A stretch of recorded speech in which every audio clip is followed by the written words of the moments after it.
Have you ever felt disorientated or been in a scaringly monotone room, like in a doctor's office, but more sinister and unclean, where everything in your body is throbbing with pain, but no one tends to your needs? Somewhere you can't escape and have to endure.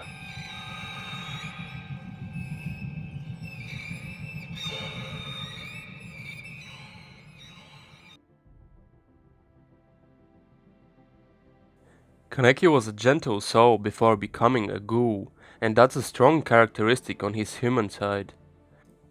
After his father passing away, he started to feel the extremeness of loneliness and tried to find closeness to his beloved, but deceased person through the books that were left behind. Mothers, as we all know, are especially protective of their children. Many of them say that one won't understand that attachment to a child if one has never been a mother. Of course, such a feat is unimaginable and unreachable for men in that context. She raised Kaneki to withstand the merciless world and show back kindness, a very Christian worldview.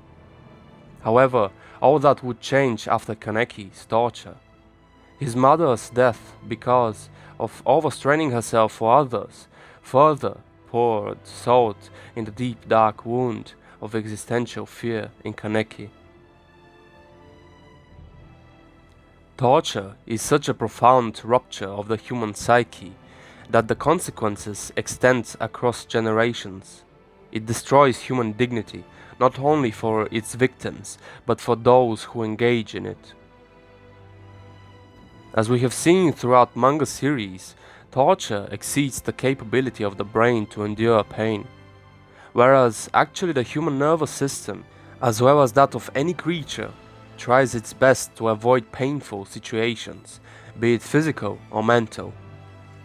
That is because psychological torment can lead to a degradation of mind which constrains the ability to connect with others, and consequently have strong friendships and the chance to have descendants with a partner. As for the physical aspect, torture and pain remind of death. No living creature desires death by nature. Griffith from Berserk got his life completely destroyed after being tortured.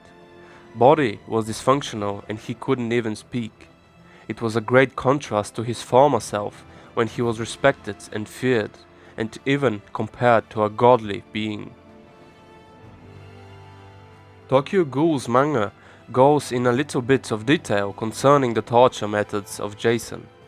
The act of torture might be one of the most evil things there is. It has no other purpose than exploiting that very inner instinct of wanting to preserve life. Kaneki was injected with a fluid that stopped his ghoul regenerative abilities once he had healed all his injuries. This very fact meant that the tortured lived through the same excruciating pain time after time. Kaneki himself started to feel like a monster in that situation. With that bucket full with his own toes in front of him, he was like a plant that was harvested for his parts. While normal human beings would similarly have to experience extreme suffering, if the torture was skilled enough, as in Griffith's case, they would sooner or later have their bodies give up on them. Such luck was not bestowed upon Kaneki, who has to go through it all ad infinitum. He himself knows that the ultimate goal is nothing else other than the continuation of his torture process, which made him despair. It is also interesting to point out the room which Kaneki was held in. There are no clocks, no sunlight. It has been proven that people are drained from their sanity when they are contained in a monotone room without a sense for time and space. It is another way to break one's psyche next to the physical effects. Little by little, Jason was dealing profound damage to Kaneki, which he found to be fun. He exhibits sadistic and psychopathic qualities after he himself was tortured in the past. The insanity of a guard in the 23rd district, where Jason was held, was transported into Jason by way of physical torment. Insane people make insane people. Hurt people hurt people. That's why torture is generational. Later, because of Kaneki's admirable resilience of body and mind, Jason resorts to more disgusting and disturbing techniques of testing Kaneki. For Kaneki was a mere toy for him. The torture was like a play of a dog which gnawed upon a plushie until it was torn apart and annihilated. The centipede was not uncommon to be used during such procedures in Eastern Asia and Japan. Imagine your fear when there is a possibility of an insect going into your ear. Kaneki had no other choice than to stay there while a centipede was nested into his ear canal. Kaneki then laughs out of nowhere, a clear sign of internal disbalance and psychological disintegration. Laughter can be a way of coping with struggle and distracting oneself from turmoil. Hysterical laughter can often be a sign of inability to control and express emotions properly anymore.